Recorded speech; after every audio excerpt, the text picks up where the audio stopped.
Bonjour et bienvenue à cette émission intitulée L'artiste du jour.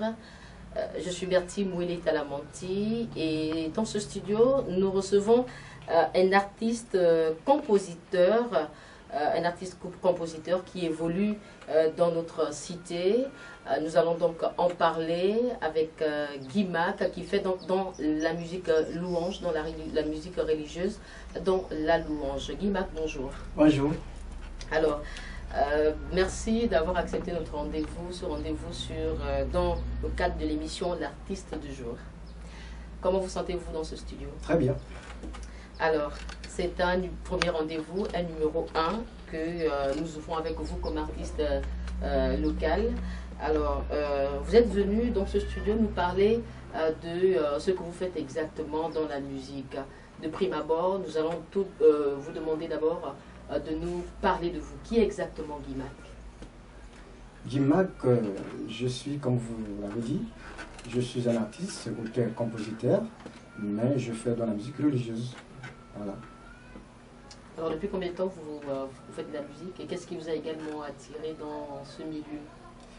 Bon, ça fait beaucoup de temps, hein, parce que la musique, je l'ai commencé depuis, je peux peut-être dire, j'ai commencé dans le monde, mais vous savez que Dieu reste l'aéroport de tout le monde. Le Seigneur m'a appelé pour faire son honneur.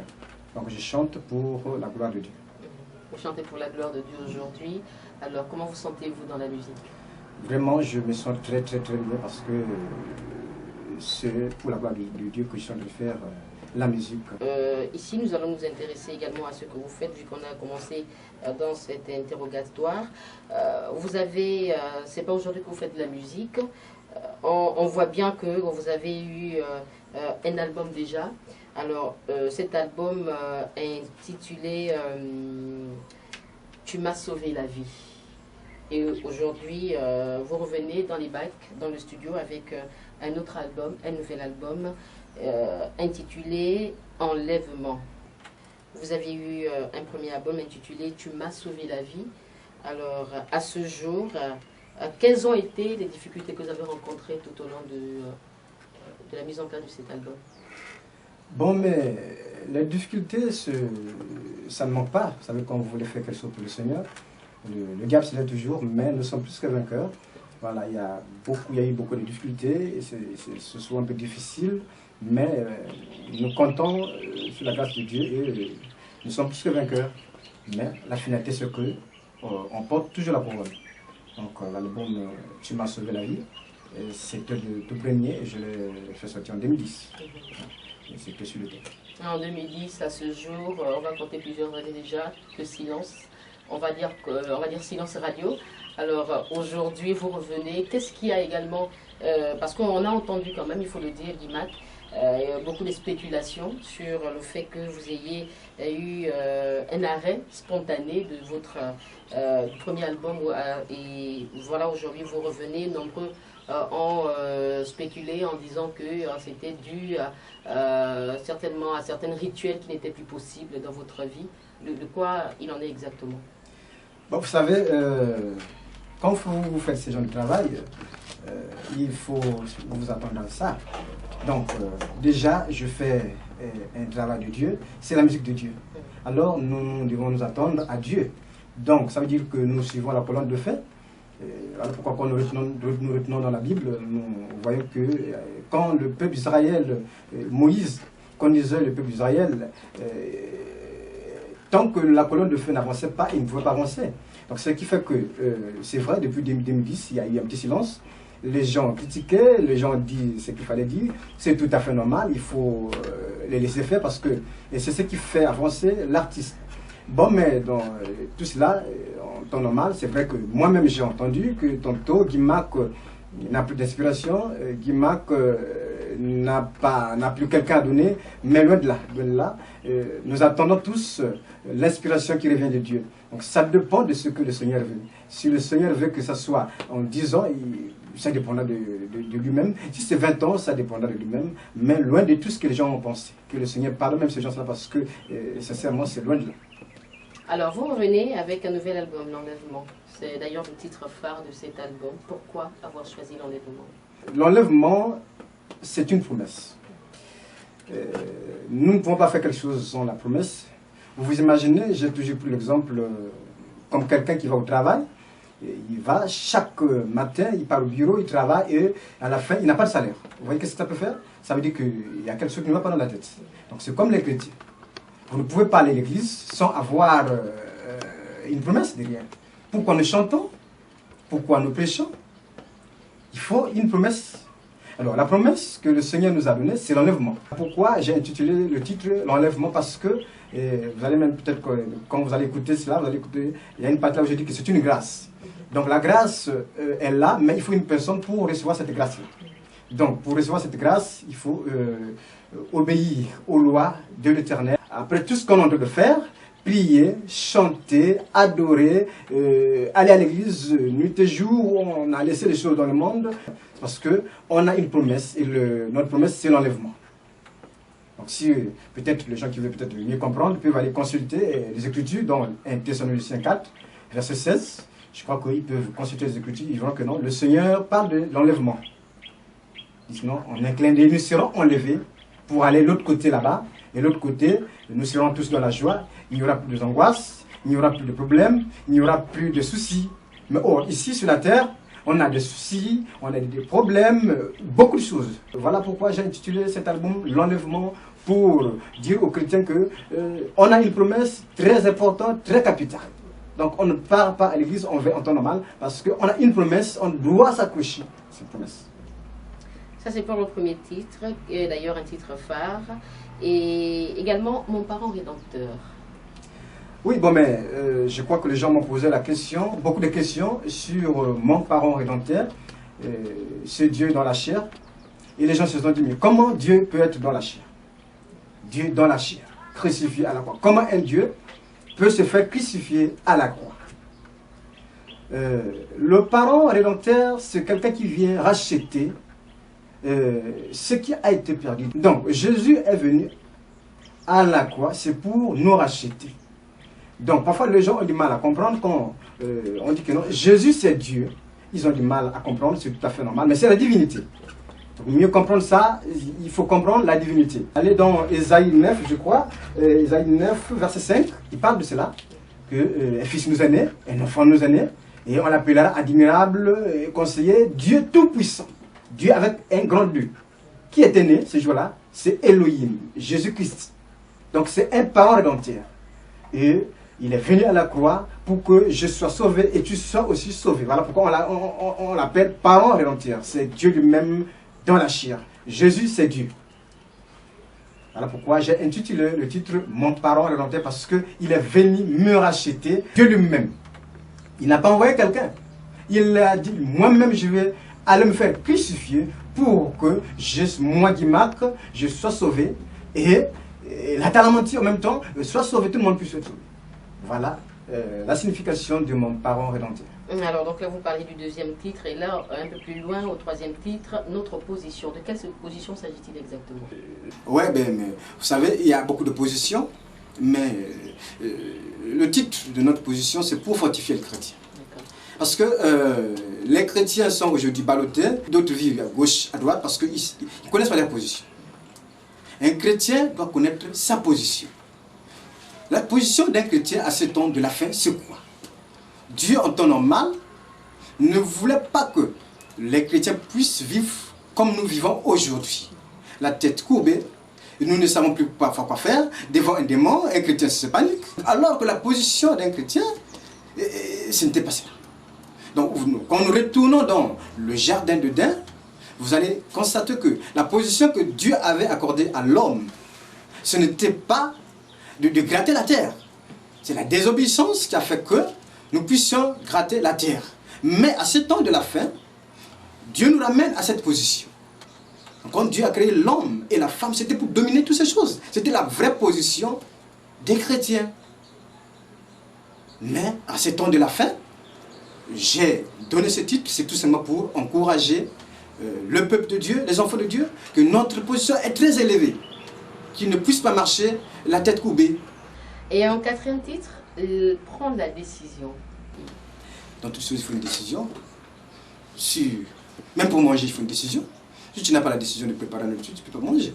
Mais nous parlons de Jésus-Christ. Pourquoi? Parce que nous voyons, le plus souvent, on accuse les hommes de Dieu. Le pasteur n'a pas de puissance, le prophète n'a pas de puissance. Pourtant, il a prêché, il a imposé la main, mais je ne suis pas guéri. Mais, je voulais peut-être dire aux chrétiens tout simplement que prends la décision. Ça veut dire quoi? Ça veut dire que dans tout ce que nous faisons, si les hommes de Dieu prient pour toi, si toi-même tu ne prends pas la décision, selon ce message du temps de la fin, selon la parole, tu n'auras rien. Prenons un peu le cas des gens qui veulent se marier. Il faut une décision pour se marier. Il y en a qui prennent une décision, parfois ils n'ont pas de moyens, mais ils arrivent à prendre une décision et remettre ça entre la main de Dieu. Donc, qu'il y a le haut, le bas, mais la décision, elle est là, et la décision, il y a toujours de très bons résultats. Attention, il y a beaucoup de décisions. Quelqu'un peut aussi prendre la décision plutôt pour aller dans les boutiques. Mais nous parlons de la décision de Dieu, selon les Écritures. Donc, les chrétiens devaient prendre la décision selon les Écritures et ils auront les résultats en toutes choses. Alors, en cinquième titre, on parle du petit troupeau. Petit troupeau, c'est quoi? C'est l'épouse. C'est toujours dans le contexte parce que les gens ont toujours peur, les angoisses, des soucis. On se pose toutes les questions. Est-ce que? Mais Jésus, voyant cela, il a dit, petit troupeau, nous sommes les petits troupeaux. Ne craignez rien. Vous avez la parole, vous avez le message. Vous vous imaginez quelqu'un qui va en brousse et qui a un fusil et devant une bête féroce. Comment ça se passe qu'il prend le fusil, il jette? Et c'est ce que les chrétiens font aujourd'hui.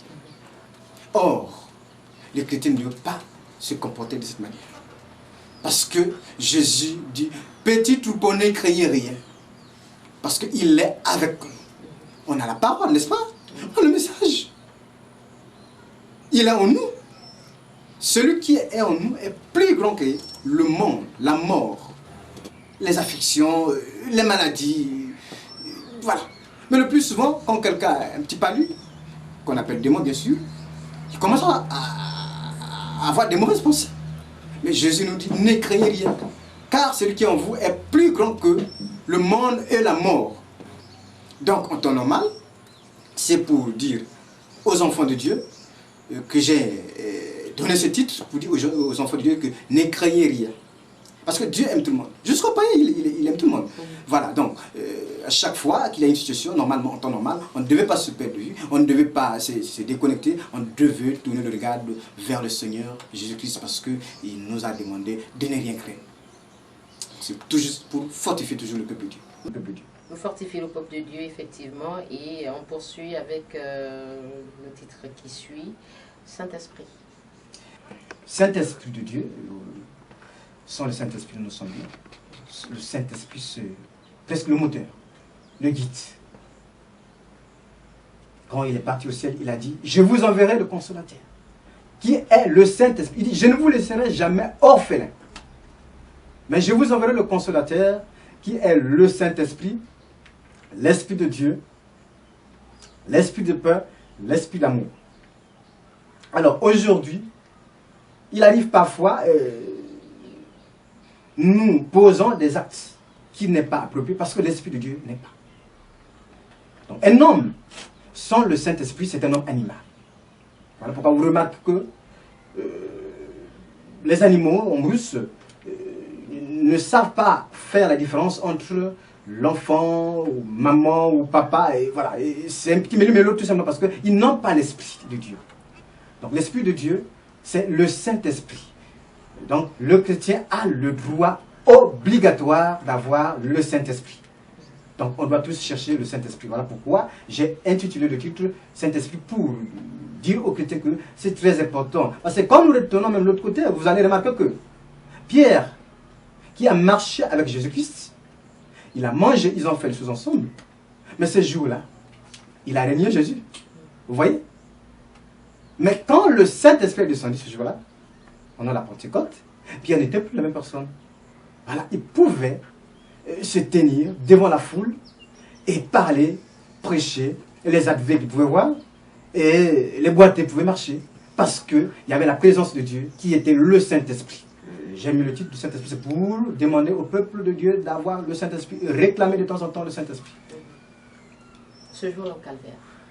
Bon, c'est à peu près, ça va dans le contexte de mon parent rédempteur, à peu près, parce que ces jours-là au calvaire, c'est toujours Jésus-Christ qui était crucifié à la croix. Voilà, et il fallait qu'il puisse se crucifier pour que nous puissions être sauvés, pour que le peuple de Dieu puisse être sauvé. Les gens peuvent consulter, plus précisément dans le livre de Matthieu 27, je crois. Quand vous lisez Matthieu 27, vous allez voir, quand on a posé la question au gouverneur et à Pilate, que ferons-nous de ce Jésus-Christ? Mais la réponse était quoi? Le peuple que Jésus-Christ nourrissait, donnait le poisson, le pain, la réponse était quoi? Crucifiez-le. Mais c'était pourquoi? C'était à cause de toi et moi, à cause des chrétiens.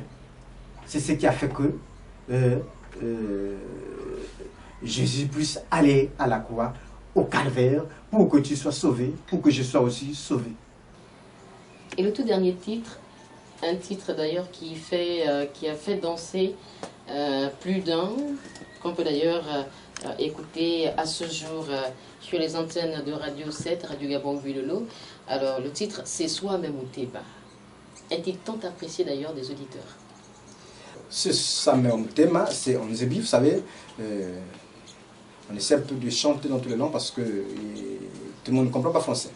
Donc, c'est Soi-même ou Teba, c'est à peu près ce que je venais à peine de dire dans ces jours-là, mais j'ai essayé un peu d'expliquer ça en Onzebi, pour qu'au moins les gens qui ne comprennent pas français puissent essayer un peu de comprendre quelque chose. C'est Soi-même ou Teba, c'est-à-dire le Dieu de mon cœur, parce que c'est pas n'importe qui d'aller à la foi. C'est pas n'importe qui. Il faudrait qu'il y ait l'amour. Donc Jésus a eu l'amour pour toi et moi, pour les autres.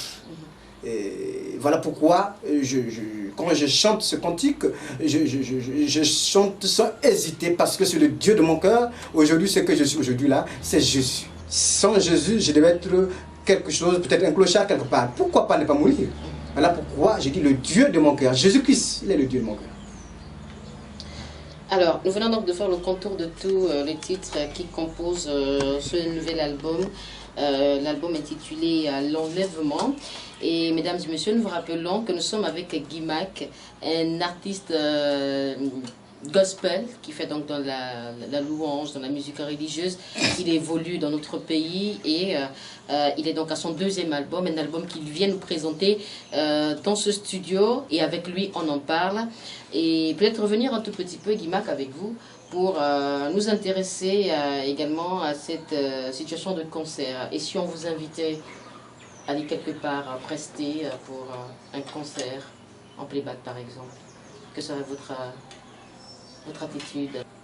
Dans tout ce que nous faisons sur cette terre, il faut avoir un don. Le don vient de Dieu.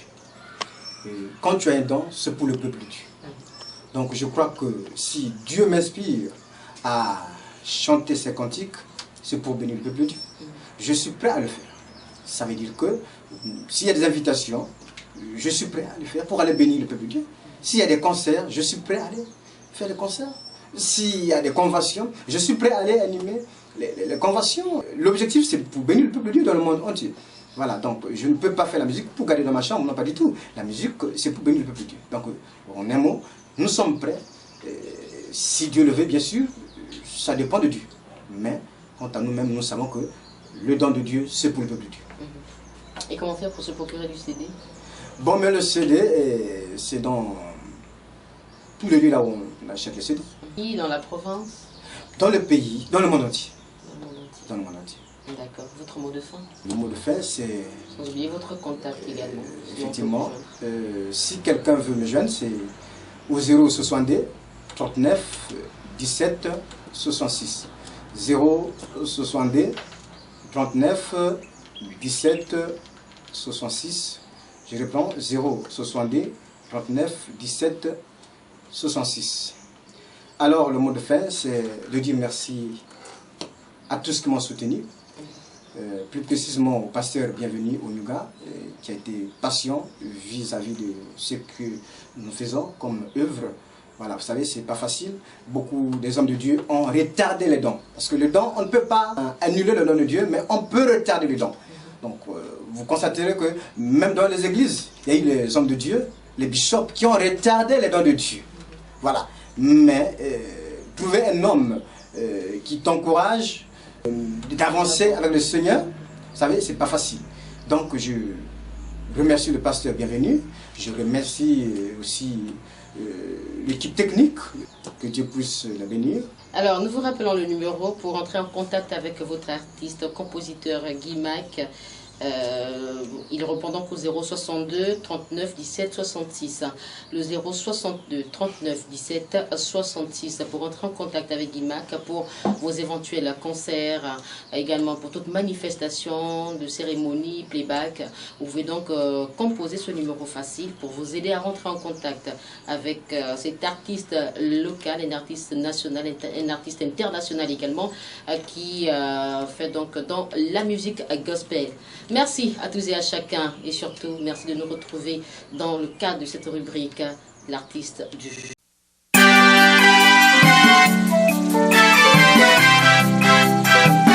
Oui, je me demande, est-ce que quand le pou reviendra, trouvera-t-il une épouse digne?